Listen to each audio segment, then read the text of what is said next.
तो इस वीडियो में हम लोग देखेंगे कैसे फंक्शंस को हम लोग ग्राफिकली रिप्रेजेंट कर सकते हैं। तो उसके लिए 5 स्टेप्स लिखे हैं जिसको अगर हम लोग फॉलो करेंगे तो हम लोग आसानी से ग्राफ्स बना सकेंगे।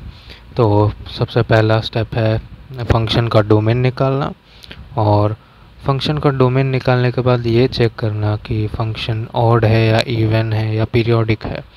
इससे हम लोग को बेसिकली इसको निकालने से हम लोग को जो ग्राफ बनने वाला है फंक्शन का, उसका सिमेट्री के बारे में आइडिया लग जाता है थोड़ा मोड़ा, तो ये काम आता है।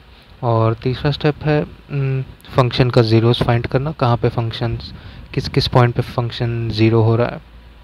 और फोर्थ है फंक्शन का साइन चेक करना इंटरवल बिटवीन द ज़ीरोस के, कि जो जहाँ पे ज़ीरोस हो रहा है फंक्शन, उस इंटरवल के बीच में फंक्शन कैसा बिहेव कर रहा है, तो वो चेक करना है। और आखिरी में, आखिरी नहीं मगर फिर भी ये भी चेक करना है कि फंक्शन बाउंडेड है या फिर बाउंडेड नहीं है, और अगर है तो उसका मिनिमम और मैक्सिमम वैल्यूज़ क्या है। तो ये 5 स्टेप्स है, और इसको अगर हम लोग फॉलो करेंगे तो आसानी से हम लोग ग्राफ भी बना पाएंगे। और यही 5 स्टेप्स फॉलो करते हुए हम लोग एक एग्जाम्पल क्वेश्चन करेंगे इसको बेहतर तरीके से समझने के लिए। तो हम लोग का एग्जाम्पल क्वेश्चन ये है कि sketch the graph of the function f of x is equal to x का power 4 minus 2x square plus 3।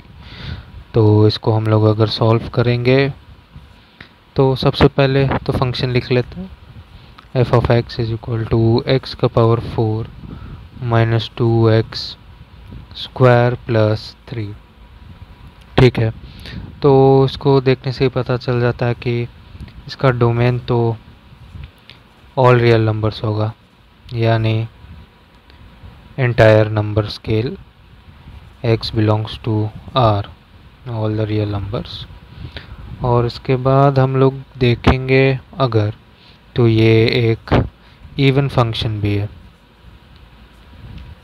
Even function, even function कैसे, क्योंकि f ऑफ, अगर फंक्शन में एक नेगेटिव वैल्यू डाल रहे हैं तो भी आंसर पॉजिटिव ही आ रहा है, क्योंकि अगर इस फंक्शन में हम लोग -1 डालें तो भी वैल्यू, -1 डाले तो कोई वैल्यू आएगा जो कि सेम +1 डालने पर भी आएगा।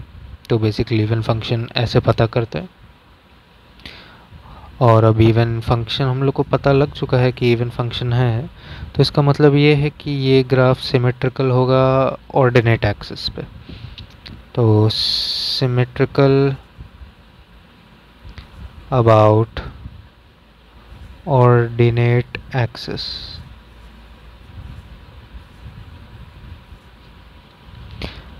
तो अब हम लोग जान चुके हैं कि ये सिमेट्रिकल होगा ऑर्डिनेट एक्सिस के अबाउट।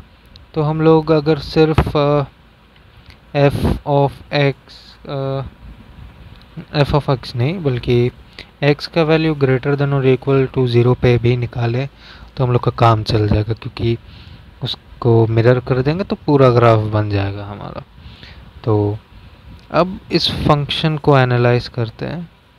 तो इस फंक्शन को थोड़ा कॉम्प्रेस्ड मैनर में अगर लिख देते हैं तो वो बन जाएगा x स्क्वायर माइनस 1 का होल स्क्वायर और प्लस 2।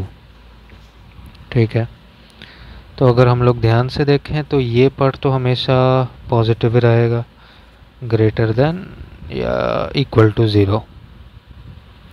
तो अब इस हिसाब से हम लोग को ये पता चलता है कि फंक्शन का मिनिमम वैल्यू तो 2 होगा। Functions minimum value is 2। ठीक है, और ये 2 कब होगा? 2 होगा हम लोग इस पूरा फंक्शन का मिनिमम वैल्यू जब हम लोग +1 या -1 डालेंगे उसके अंदर।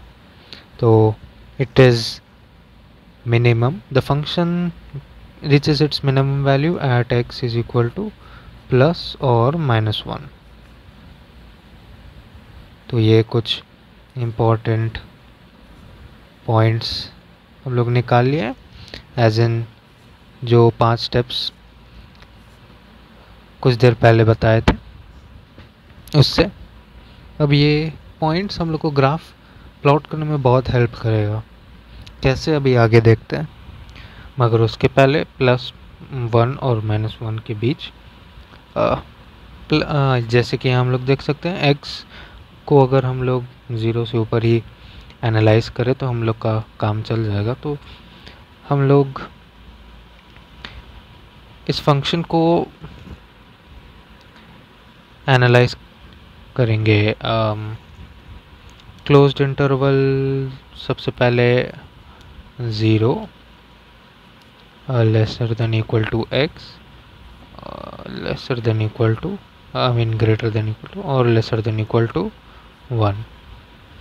तो 0 और 1 के बीच में हम x को अगर एनालाइज करें तो हम लोग का फंक्शन तो यहाँ पे है f of x is equal to x का पावर 4 माइनस 2x स्क्वायर और +3। तो अगर हम लोग वैल्यूज़ डालें 0 और 1 के बीच में तो हम लोग को पता चलेगा कि इसका वैल्यू हम लोग का डिक्रीज़ करेगा फ्रॉम 3 to 2, यानी कि ये डिक्रीज़ करेगा 3 से 2 के वैल्यूज़ के बीच में। माने अगर हम लोग इसमें हाफ डालें तो इसका वैल्यू अप्रोक्सीमेटली 2.5 कुछ आएगा। और इससे और कम नंबर अगर डालें, for example 1/4 which is 0.25 which is lesser obviously than 0.5, तो इसका वैल्यू 2.8 हो रहा है। तो जैसे जैसे ही x का वैल्यू 0 से बढ़ता जा रहा है तो फंक्शन का वैल्यू घटता जा रहा है। जैसे देख सक रहे हैं हाफ और 1/4 पुट करने के बाद, तो यानी इसका value in this interval decreases from 3 to 2, decreases from 3 to 2। ठीक है, अब इस इंटरवल का हम लोग को मिल गया।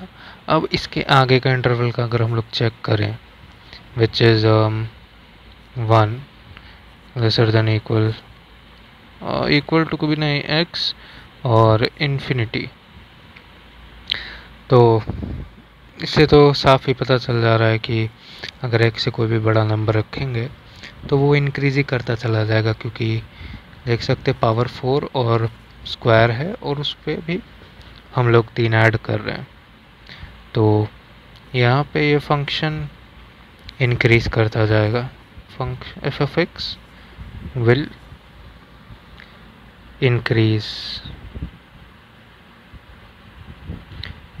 increase। ठीक है, तो हम लोग के पास सारा इन्फॉर्मेशन आ गया। अब हम लोग इसके बेसिस पे ग्राफ स्केच करेंगे। तो हम ग्राफ स्केच करना स्टार्ट करें। तो ये रहा हमारा ग्राफ, कुछ ऐसे। और हम लोग सबसे पहले 0 1 2 3, यहाँ पे -1 -2 और -3, यहाँ पे 1 -1 -2 और -3, और यहाँ पे 1 2 और 3। तो अब हम लोग के पास जो इन्फॉर्मेशन है यहाँ इंटरवल 0 और 1 के बीच, यानी ये रीजन के बीच में, तो हमारा फंक्शन का वैल्यू डिक्रीज कर रहा है फ्रॉम 3 to 2। तो हम लोग ग्राफ 0 से 1 के बीच है ना, तो कुछ ऐसा रहेगा, ऐसा कुछ।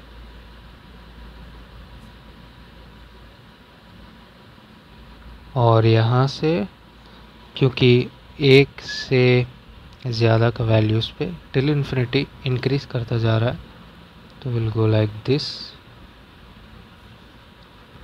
और जैसे कि हम लोग पहले निकाल चुके कि ये एक इवन फंक्शन है, तो अदर साइड भी इसका मिरर हो जाएगा, यानी -1 तक भी ऐसे और -1 के आगे ये इंक्रीज़ करता चला जाएगा। तो something like this. It didn't come out very cleanly, the curves, but the graph roughly would look like this. तो यानी हम लोग का ग्राफ इस प्रकार का रहेगा, इस तरीके का। तो इतना तक ही था video. I hope it helped you. Thanks for watching.